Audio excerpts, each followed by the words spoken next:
ಬೆಂಗಳೂರು ಮತ್ತು ಮಾಗಡಿ ರಸ್ತೆಯಲ್ಲಿ ಬರ್ತಕ್ಕಂತ ಒಂದು ಮಾದಾಪಟ್ಟಣ ಅಂತಕ್ಕಂಥ ಗ್ರಾಮದಲ್ಲಿ ಕ್ವಾರಿಯ ಒಂದು ಕೂಲಿ ಕೆಲಸ ಮಾಡತಕ್ಕಂಥ ಕಾರ್ಮಿಕರು 7-8 ಜನ ಮರಣ ಹೊಂದಿರತಕ್ಕಂಥದ್ದೇನಿದೆ. ಪ್ರಥಮವಾಗಿ ಆ ಮರಣ ಹೊಂದಿರತಕ್ಕಂಥವರಿಗೆ ಭಗವಂತ ಆತ್ಮ ಒಂದು ಶಾಂತಿಯನ್ನ ಕೊಡ್ಲಿ ಅಂತಕ್ಕಂಥ ಪ್ರಾರ್ಥನೆ ಮಾಡ್ತಾರೆ. ಆದ್ರೆ ಆ ಕೆಲಸವನ್ನ ನಿರ್ವಹಣೆ ಮಾಡ್ತಾ ಇದ್ದಂತವರೆಲ್ಲ ಬಡವರು. ನನಗೆ ಬಂದಂತ ಮಾಹಿತಿ ಮಧ್ಯಪ್ರದೇಶದಿಂದ ಇಲ್ಲಿ ಬಂದು ಕೂಲಿ ಕಾರ್ಮಿಕರ ಕೆಲಸ ಮಾಡ್ತಾ ಇದ್ದಂತವ್ರು 6 ಜನ 7 ಜನ ಇದ್ದಾರೆ. ಒಬ್ಬ ಯಾದಗಿರಿ ಅವನು ಒಬ್ಬ ಹುಡುಗ ಇದ್ದಾನೆ. ಈ ಒಂದು ಕ್ವಾರಿ ಕೆಲಸ ಮಾಡಬೇಕಾದ್ರೆ ಅದರ ಮಾಲೀಕರುಗಳಿದ್ದಾರೆ, ಅವರಿಗೆ ಬರೀ ದುಡ್ಡು ಮಾಡೋದಷ್ಟೇ ಚಿಂತನೆ.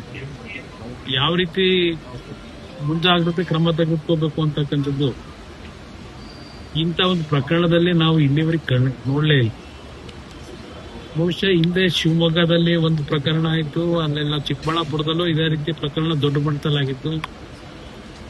ಆಗಲೂ ಸಹ ಚರ್ಚೆ ಮಾಡೋದು. ಆದರೆ ಸರ್ಕಾರ ಇಂಥ ಪ್ರಕರಣಗಳು ಪುನಃ ಪುನಃ ಮರುಕಳಿಸ್ತಾ ಇರತಕ್ಕಂಥದ್ದಕ್ಕೆ ಕ್ರಮ ತಗೊಂಡಿದ್ದಂತೂ ನಾನು ನೋಡಲಿಲ್ಲ. ಬಹುಶಃ ನಿನ್ನೆ ಮುಖ್ಯಮಂತ್ರಿಗಳ ಒಂದು ಇದನ್ನು ನೋಡಿದೆ ನಾನು. ನಿಮ್ಮ ಗಣಿ ಇಲಾಖೆದು ಸಭೆ ಮಾಡಿದ್ದಾನೆ, ಅಧಿಕಾರಿಗಳನ್ನೆಲ್ಲ ಕೂರಿಸಿಕೊಂಡು ಗಣಿ ಇಲಾಖೆನಲ್ಲಿ ಯಾರ್ಯಾರು ಲೈಸೆನ್ಸ್ ತಗೊಂಡು ಇನ್ನು ಕೆಲಸ ಯಾಕೆ ಮಾಡಲಿಲ್ಲ, ಯಾತಕ್ಕೆ ಇನ್ನೂವರೆಗೆ ಮಾಡಿಲ್ಲ, ಅವ್ರದ್ದೆಲ್ಲ ಮಾಹಿತಿಗಳು ಬೇಕು ಮೀಟಿಂಗ್ ಮಾಡಿದ್ದಾರೆ. ಅದಕ್ಕೆ ಯಾತಕ್ಕೆ ಮಾಡ್ಕೊಂಡಿದ್ದಾರೆ ಗೊತ್ತಿಲ್ಲ, ಯಾಕೆ ಇನ್ನೂ ಮಾಡಿಲ್ಲ ಅಂತ ಅಷ್ಟೊಂದು ಮುತುವರೆದಿದೆ. ಮೀಟಿಂಗ್ ಮಾಡಿ ಯಾರು ಲೈಸೆನ್ಸ್ ತಗೊಂಡು ಇನ್ನೂ ಕೆಲಸ ಮಾಡಿಲ್ಲ ಅಂತಕ್ಕಂಥ ಮಾಹಿತಿ ಯಾವ ಕಾರಣಕ್ಕೆ ಕೇಳಿದ್ದಾರೆ ಗೊತ್ತಿಲ್ಲ ನನಗೆ. ನೀವು ಸ್ವಲ್ಪ ವಿಷಯ ತಿಳ್ಕೊಳ್ಳಿ ನೋಡೋಣ. ಮೀಟಿಂಗ್ ಆಗಿದೆ, ಇವತ್ತು ದುರಂತ ಆಗಿದೆ.